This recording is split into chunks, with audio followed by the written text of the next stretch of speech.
పవిత్రాత్మ స్వరూపులకు ప్రియాత్మ బంధువులారా, శ్రీమద్ భగవద్గీత 16వ అధ్యాయము దైవాసుర సంపద్విభాగ యోగం. ఇందులో అసురీ గుణాలని చెప్పి ఆ అసురీ ప్రవృత్తి కలవారు ఆసురీం యోనిమాపన్న మూఢా జన్మని జన్మని మాం అప్రాప్యైవ కౌంతేయ తతో యాంత్యధమాం గతిం అని చెప్పారు. విన్నాను. ఈ విధంగా అసుర సంబంధమైన జన్మాన్ని పొందిన వాళ్ళ మూఢులు వాళ్ళు ప్రతి జన్మనందు కూడా పరమాత్మను తెలుసుకోకుండా నీతితరమైన జన్మలోనే ఉంటారు. కానీ ఉచ్చకోటి అయినటువంటి ఉత్తమమైనటువంటి మానవత్వాన్ని కలిగినటువంటి జన్మలో లేకుండా పోతారని చెప్పి ఇప్పుడు చెప్తున్నారు. త్రివిధం నరకస్యేదం ద్వారం నాశనమాత్మనః కామక్రోధస్తథా లోభః తస్మాదేతత్రయం త్యజేత్. త్రివిధం నరకస్యేదం ద్వారం నాశనమాత్మనః కామక్రోధస్తథా లోభస్తస్మాదేతత్రయం త్యజేత్. నరక బాధ నుండి తప్పించుకునే ఉపాయాన్ని చెబుతూ ఉన్నారు. ఎట్లా అంటే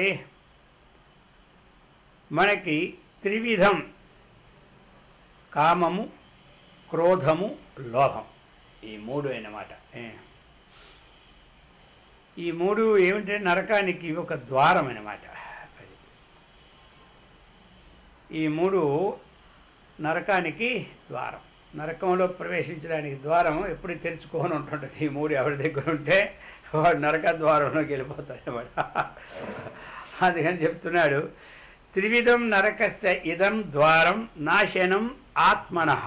జీవునికి నష్టాన్ని కలుగు చేస్తుంది ఇది ఈ ద్వారం.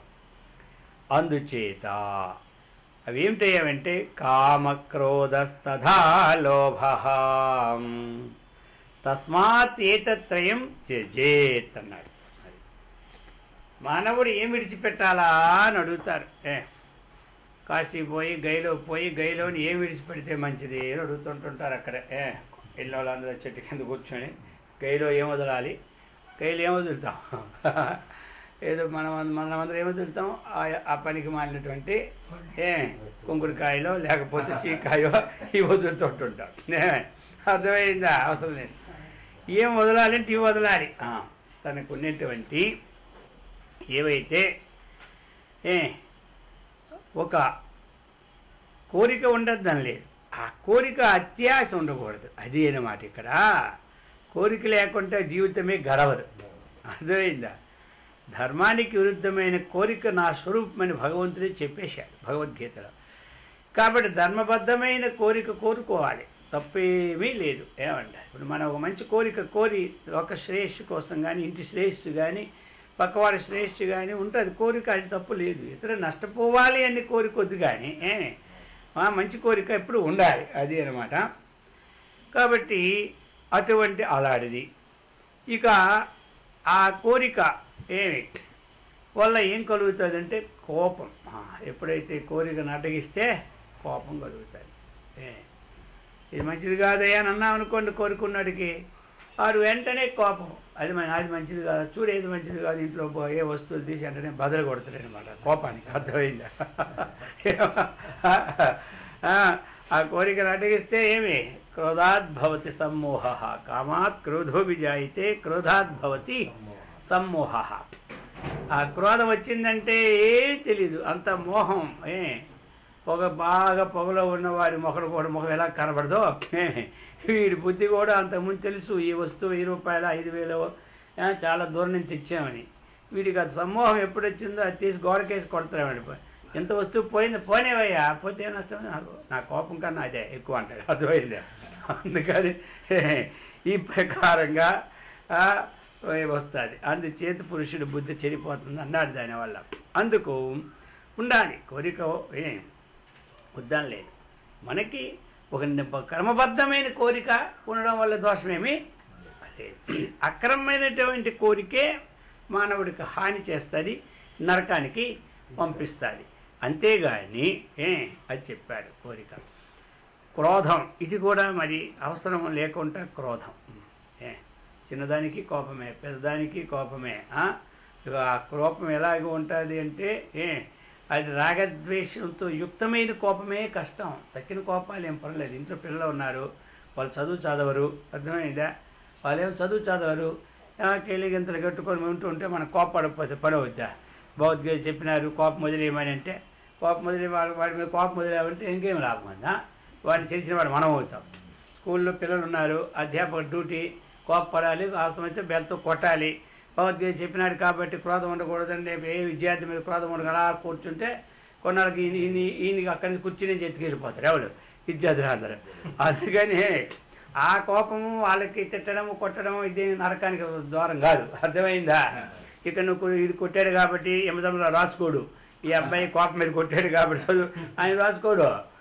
ఈ రాగద్వేషమైనటువంటి తన కోరిక తను అడ్డగించి అది కాలేదు అన్నప్పుడు ఆ ఉడికితనం, ఆ రక్తం, అదంతా వచ్చినటువంటి అడ్డులు ఉన్నాయా, ఇది భ్రష్టం చేస్తుంది. కానీ అది ఇక లోభ, ఈ లోభం అర్థమైందా? ఇక కొంతమంది లోభం తను ఉన్నప్పుడు జీవితంలో 10 పైసలు ఎవరికి ఇవ్వడం ఒప్పుకోడు. అందుకే ఒక ఆయన అన్నాడు, ఎవడురా త్యాగి అంటే లోభి కంటే త్యాగి లోకంలో లేడు అన్నాడు.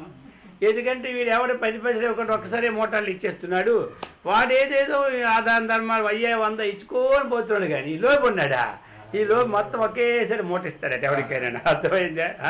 ఇప్పుడు పిపీలి కార్చిత ఏమి ధాన్యం, మక్షిక గృహీత మధు, లోభివాడి ధనం, ఈ 3 తనకే ఉపయోగపడ. ఎవడో ఒక చేమ తెచ్చింది, చేమ ధాన్యం తెచ్చింది ఎక్కడో పెట్టింది, అది గోయిందా, అది తెలిసి ఇంకో చేమ పట్టుకెళ్ళి పోతుంది. అర్థమైందా? ఆ మక్షికి ఆ మధు తీసుకొచ్చి అక్కడ తేనె పట్టి పెట్టింది, పాపం ఉంచుతామా? పొగబెట్టి దాన్ని కొట్టి మనమే తాగేది. అలాగే లోపివాడి సంపాదన ధనం కూడా ఏమిటంటే ఇక వీడు తినడు, ఇతరులు పెట్టడు, ఎవడో పట్టుకెళ్ళిపోతుంటాడు. అర్థమైందా? అందుకని లోభత్వాన్ని విడుచుకోమన్నాడు. సూది మన మోపిన మాత్రమే నా భూమి పంచిచ్చువాడిని అన్నారు. పరమ లోభి ఏమైపోయాడు లాస్ట్కి. ఉన్నది కోరిక రావణాసుడికి. ఎందుకు ఆ కోరిక? వేస్ట్ కోరిక. ఆ కోరిక కోరాడు, అనవసరమైన కోరిక అనమాట, పాడైపోయాడుక. వాడికి 66 మంది భార్యలు ఉంటారు, 30 మంది రాణులు ఉన్నారు, ఎందుకు ఈ అదవ కోరిక? అందుకే అర్థమైందా? అది అలాంటి కోరికలు ఉండకూడదయ్యా, ఇలాంటి లోభత్వం ఉండకూడదు. నీ ఉన్న దాంట్లో చూసుకో కొంచెం. త్యాగం, త్యాగే నైకే అమృతత్వం ఆనసు అన్నాడు. ఏం పట్టుకుపోయేది మనతో వచ్చేది ఏం చెప్పండి? ఇక్కడ పోయినామనికి ఈ టేబుల్ ఇక్కడే ఉండిపోద్ది, బళ్ళు ఇక్కడే ఉండిపోద్ది, పుస్తకాలు ఇక్కడే, ఈ మంచం ఇక్కడే, గోయిందా వేడుకొండల వెంకటరమణ. అందుకని ఇప్పుడు ఏది మన చేతితో ఇచ్చుకున్నామో, మన చేతితో జపం చేసుకున్నామో, ధ్యానం ఇవే వస్తాయి మనతో. మనం చేసిన ఉపకారం, మనం చేసిన అపకారం మనతో వస్తుంది. అర్థమైందా? ఇప్పుడు మనం చేసిన ఉపకారం మనతో వస్తుంది, అపకారం మనతో వస్తుంది.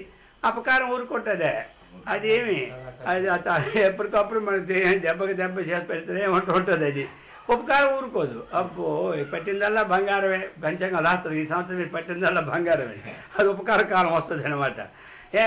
నువ్వేది పట్టుకున్నా అవదంటాడు అపకార కాలం వస్తే. అందుకని ఈ విధమైనటువంటివి మనం చెప్పినాడు లోకంలో. కామక్రోధస్తథా లోభ తస్మాత్ ఏతత్రయం త్యజేత్, ఈ 3 విడిచిపెట్టు. మరి ఏది విడిచిపెట్టకూడదంటే భగవంతుడు చెప్తాడు 18వ అధ్యాయంలో, యజ్ఞో దానం తపశ్చైవ పావనాని మనీషినాం. యజ్ఞదాన తపకర్మ నత్యాజ్యమితి శాపరే. యజ్ఞం కానీ, దానం కానీ, తపస్సు కానీ, అర్థమైందా? ఈ 3 వదలొద్దన్నాడు, చేసుకోమన్నాడు. ఎప్పుడు ఏం వదలాలంటే కామం కానీ, క్రోధం కానీ, లోభం కానీ, ఈ 3 ఏం చేయాలి? వదలాలి. ఆ 3 ఏం చేయాలి? పట్టుకోవాలి. మరి పట్టుకోవాల్సినవి పట్టుకోం, మనం వదలవలసినవి పట్టుకుంటున్నాం, పట్టుకోవాల్సినవే వదిలేస్తాను. తాకులు అయిపోతుంది మన పని. అర్థమైందా? అందుకని చెప్తున్నాడు, కామ క్రోధ తథా లోభ తస్మాత్, అందువలన ఏతత్రయం త్యజేత్ అన్నాడు. ఇవి ఎవరేంటి? ఆశ్రయ గుణములు ఉన్నటువంటివి ఇవి. అదనమాట. ఇవి ఎవరి దగ్గర ఉంటే వాళ్ళు ఆశ్రయ గుణములు అన్నమాట, అనుకున్నట్టు. అది చెబుతూ ఉన్నారు. ఏతైర్విముక్త కౌంతేయ తమో ద్వారే స్త్రిభిర్నరః ఆచరత్యాత్మనః శ్రేయః తతో యాతి పరాంగతిం. అర్జున, ఏతైః త్రిభిః, ఈ మూడు ఏమి తమోద్వారై, ఏమి అంటే అజ్ఞాన రూపములైనటువంటి ఏమి నరకద్వారముల నుండి విముక్త. ఈ మూడిటి నుంచి ఎవడైతే విడువబడతాడో ఏమి ఈ కామము నుంచి, క్రోధము నుంచి, లోభము నుంచి, ఈ మూడిటి నుంచి ఎవడు తప్పించుకుంటాడో, అర్థమైందా? అటువంటి వాడు మనుజుడు చెప్తున్నాడు ఆత్మనః శ్రేయః, వాడికి స్వయంగా మేలు వస్తుంది అన్నమాట. అలాగని చెప్పి కాదు, ధర్మానికి బద్ధముగా అని కోరిక ఉండకూడదు, అంతేగాని ధర్మబద్ధమైన కోరిక కోరుకోవాలి. ధర్మం దాని తప్పులే. ధర్మార్థ కామ మోక్షములు పొందడానికే వచ్చింది మానవ జన్మ. ఈ 4 పురుషార్థాలు, ఒకటి ధర్మము, రెండవది అర్థము, మూడవది కామము, నాలుగవది మోక్షం. మానవుడి చేత పొందగిన వీరి పురుషార్థాలు 4. ధర్మాన్ని వేద విహిత కర్మను చక్కగా చేసుకోవడమే ధర్మం. దానికి సంబంధమైన ధనాన్ని సంపాదించుకోవాలి, దాంతో మన నిత్యావసరమైన కోరికలన్నీ తీర్చుకోవాలి. ఇవి ఆ తర్వాత ఈ మూడుతోనుంటే లాభం లేదు. ఏమంటారు? ఈ మూడుతోనుంటే పశుపక్షాలకి మనకి భేదం లేదు. అవి ఏమైనా తింటాయి, పడుకుంటాయి, తెల్లారేసి వాటికి ఏ డ్యూటీ. మనం 6 గంటలు లేస్తాం, 4 గంటలకే లేచి వెళ్ళిపోతాయి ఎవరు? పశుపక్షి. మళ్ళీ సాయంకాలం గూటికి చేస్తాయి. మనం అంతే కదా, తెల్లారిపోవడం, రాత్రి గూటికి చేరడం. అర్థమైందా? ఇంక మనం ఎట్టుకెళ్తే మనమే తిండి కోసమే, అవి తిండికి ఎక్కడ ఏది దొరికితే అది దాచుకోవడానికి దానికి లేదు కాబట్టి ఏది కనపడి తింటూనే ఉంటుంది. ఆ తోలు ఈ తోలు ఎక్కడ ఏదిస్తుంటుంది. సాయంకాలం వచ్చి అవి ఉంటాయి, మనం ఉంటాం. ఇక ఇద్దరి మధ్య ఏమి భేదం లేదు. ఈ మూడింటితోనే మనం సరిపెట్టుకుంటే, 4వదైన మోక్షం కోసం తెలుసుకోకపోతే ఇక పశుపక్షాదులకి మనకి భేదమేమీ లేదు. అయితే మనం రసగుల్లాలు, గులాబ్ జామి, లడ్డూ తింటాం. అవి ఏవో మనం పాడేసిన తొక్కల తోళ్ళు అవి తింటేదే అని ఏది తిన్నా ఒకటే. తొక్కల తోళ్ళు తిన్నా ఆ తోళ్ళు పనికి వస్తాయి, మన తోలు ఎందుకే పనికిరాదు. రసగుల్లాలు తిని ఇన్ని గులాబ్ జాములు తాగి ఎంత పూజ చేసి ఎంత జపం చేసినా మన తోలు ఎవడని పెట్టుకుంటాడా? చచ్చినాక ఎవడి పెట్టి వాటి తోలు తీసుకొని తగిలించుకుంటుంటాం మనం. మళ్ళీ ఇలా అందంగా షోకేస్లో ఆ దుప్పి కొమ్ములు, ఆ కాకివి, ఆ పచ్చిలివి, ఇవన్నీ తోలు పెట్టుకునే ఉంటుంటాం. మన తోలు ఎవడని పెట్టుకుంటే మళ్ళీ మనకు వెంటనే ఇది తోలు ఎలాగొచ్చింది అంటే దానికి ఎంక్వైరీ, సిఐడి, పోలీసులు అందరూ వస్తుంటారు. ఏమంటారు? వాడి తోళ్ళకి వచ్చినోడే లేడు. అర్థమైందా? దుప్పుకొచ్చి వచ్చిందంటే అది తెచ్చుకొని కింద వేసుకుంటాం లేడు చర్మం. ఇక అబ్బో ఎంతో శక్తి వచ్చేస్తుందినా. ఈ విధంగా మన చర్మం వేసుకున్నాడు ఎవడు ఉంటాడా? అందుకని కాబట్టి సరే, మొత్తం మీద ఇందులో గొప్పవారం అంటే అందరూ గొప్పవారం. జీవితంలో ఈ మూడితో తృప్తి పడకుండా నేనెవడినా, ఎక్కడి నుంచి వచ్చాను, ఎక్కడికి పోవాలి, పుట్టడం చావడమైనా అతీతమైనది ఉందా, అది తెలిపేదే భగవద్గీత. నేనెవడో తెలిపేది ఏ శాస్త్రం అంటే భగవద్గీత. ఇతరుల సంగతులు తెలిపేవి రామాయణాలు, మహాభారతాలు. అర్థమైందా? అవన్నీ ఏంటి, రాముడు ఎలా నడిచాడు, భరతుడు ఎలా నడిచాడు, మన నడవడికి అది అంతవరకే. మనలో ఏదుంది నడిపిస్తున్నదో, మనం తిన్నాం, చేస్తున్నాం, చేస్తున్నాం, వీటికి ఆధార శక్తి ఏదో ఆ శక్తిని బోధించేదే భగవద్గీత. అర్థమైందా? అందుచేత ఇది మనకు ఉండాలి. ఎలాగైతే మానవుడికి ప్రాణం లేకపోతే శరీరము శవమైపోతుందో, ఉన్నప్పుడు ఈ ఆత్మజ్ఞానం లేకపోతే ప్రాణం ఉండి కూడా వాడి శవంతో సమానం. తెలిసింది అందరికీ. ప్రాణం లేనటువంటిది, ప్రాణం పోతే శరీరం ఎందుకు పనికి చెప్పండి? ఏ పని? శవము. అలాగే ధర్మ అర్థ కామాలు 3 ఉన్నా ఈ ఆత్మజ్ఞానం ఎవరికి లేదో వాడు ఉండి శవం అంటుడు అన్నమాట. చెప్పాడు కదా మరి, ఏకేచ ఆత్మహనో జనా. ఎవడైతే తను ఉంటుండే ఆత్మజ్ఞానం సంపాదించుకోలేదో వాడే ఆత్మహంతకుడట. అర్థమైందా? అది చెప్పింది శాస్త్రం. అందుచేత ఈ ప్రకారంగా చెబుతున్నారు.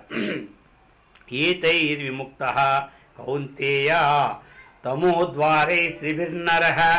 అయితే ఎవడైతే విడిచిపెడుతున్నాడో వీటిని అతడు శ్రేష్ఠని పొందుతున్నాడనమాట.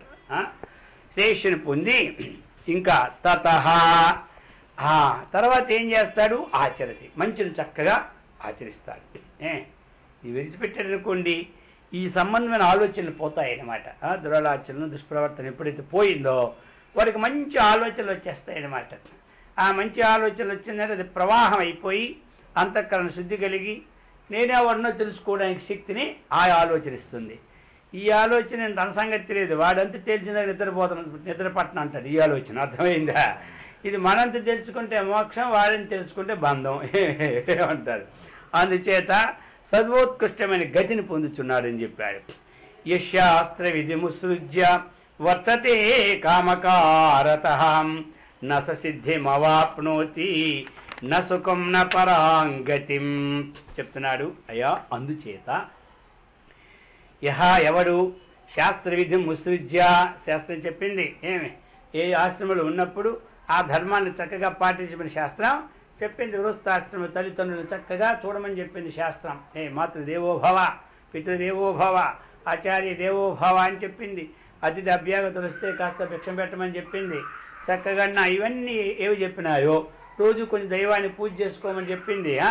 ఈ విధంగా ఏవి చెప్పేటవన్నీ విడిచిపెట్టి తన ఇష్ట ప్రకారం ఎవడైతే ప్రవర్తిస్తాడో, అర్థమైందా, అలా ప్రవర్తిస్తే నస సిద్ధిమవాప్నోతి, వాడికి మాత్రం పురుషార్థ సిద్ధి అనేది మరి కలగనే కలగదు. అర్థమైందా? ఏ పురుషార్థ అయితే మనం పొందితే మానవ జీవితం సార్థకం అవుతుందో ఆ పురుషార్థ సిద్ధి అనేది వాడికి నభూతో నా భవిష్యత్. ఎవరికి పురుషార్థ సిద్ధి లేదో వాడికి సుఖం కూడా లేదు.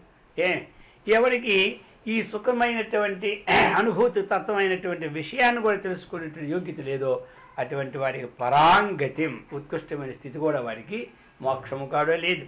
వారికి ఈ లోకంలోనూ సుఖం లేదు, పరలోకంలోనూ సుఖం లేదు, ఉత్తమ గతి వారికి సున్నా అని చెప్పేశాడు. అందుచేత చెప్తున్నాడు ఇప్పుడు లాస్ట్గా, ఈ తస్మాత్ శాస్త్రం ప్రమాణం తే కార్య వ్యవస్థితం జ్ఞాత్వా శాస్త్ర విధానోక్తం కర్మ కర్తుమికార్హసి. అర్జున, తస్మాత్ అందువలన శాస్త్రమే నీకు ప్రమాణం. దేనికి?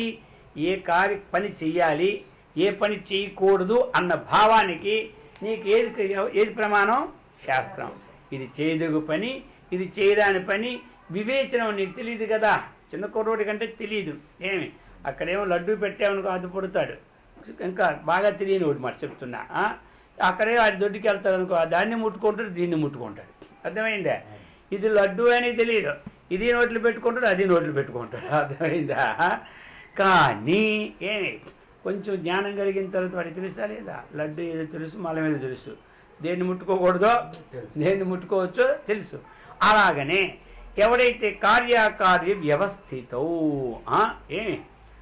శాస్త్రం ప్రమాణాన్ని, ఏది చేయదగి పని, ఏది చేయరాని పని శాస్త్రాన్ని చక్కగా ప్రమాణాన్ని తీసుకొని ఆ శాస్త్ర విధానోక్తం జ్ఞాత్వా, శాస్త్రం ఏం చెప్పింది, మన ఏ ఆశ్రమంలో ఉన్నప్పుడు ఏ ధర్మం చెప్పింది, మానవత్వానికి ఏ ధర్మం చెప్పింది. ఆశ్రమ ధర్మాలు కొన్ని, ఆశ్రమ అతిరిక్తమైన ధర్మాలు కొన్ని. అర్థమైందా? ఆశ్రమ ధర్మాలు ఏమిటి? మనకి ఏవైతే మనం అనుకున్నాం అవి పంచయజ్ఞాలు, గృహస్థాశ్రమానికి ఆ విధంగా. మరి అతిరిక్త ధర్మాలు ఏమిటి? కామము, క్రోధము, లోభము ఇవన్నీ విడిచిపెట్టి ఈర్ష్య, అసూయ, ద్వేషము, అధర్మ ప్రవృత్తి ఇవన్నీ కూడా అది. ఇంకా అతిరిక్తానికి వెళ్తే ఏమిటి? తన స్వరూపాన్ని తాను తెలుసుకునేది ఒకటి. ఈ విధమైనటువంటిది శాస్త్ర విధానోక్తాన్ని చక్కగా తెలుసుకొని కర్మ కర్తుమికార్హసి. ఈ లోకంలో అర్జున నీవు కర్మము చేయడానికి తగినవాడు. అందుచేత ఈ అధ్యాయంలో మనకేమిటి? అసుర గుణాలు, దైవ గుణాలు. దైవ గుణాలను చెప్పినాడు, ఎక్కువగా చెప్పినాడు గుణాలు. కానీ తక్కువ అసుర గుణాలు చెప్పి దాన్ని విడదీశాడు ఎక్కువ శ్లోకాలతో. అర్థమైందా? దాన్ని చెప్పేది 3 శ్లోకాల్లో 26 గుణాలు చెప్పేసినాడు. ఈయనకి ఒక్క శ్లోకం చెప్పి అసుర గుణాలు, దీని విపులీకరణే మొత్తం చేసినాడు. అర్థమైందా? అందుచేత ఈ అసరీ గుణ స్వభావాన్ని విడిచిపెట్టుకున్నటువంటి ధీశక్తిని, దైవీ గుణాలు సంపాదించుకున్నటువంటి ధీశక్తిని ఈ రెండింటి భగవంతుడు మనకివ్వాలి. కాబట్టి శ్రీమద్ భగవద్గీత సూపనిషత్తు బ్రహ్మ విద్యాయాం యోగశాస్త్రే శ్రీకృష్ణార్జున సంవాదే దైవాసుర సంపద్ విభాగ యోగో నామ షోడశోధ్యాయ 16వ అధ్యాయము సమాప్తి అయిపోయిందా. కాబట్టి అటువంటి దివ్యశక్తిని మనకి చక్కగా భగవంతుని సదా రక్షించుగాక. ఓం సహనావతు సహనౌ భునక్తు సహ వీర్యం కరవావహై తేజస్వినావధీతమస్తు మా విద్విషావహై. ఓం శాంతి శాంతి శాంతి.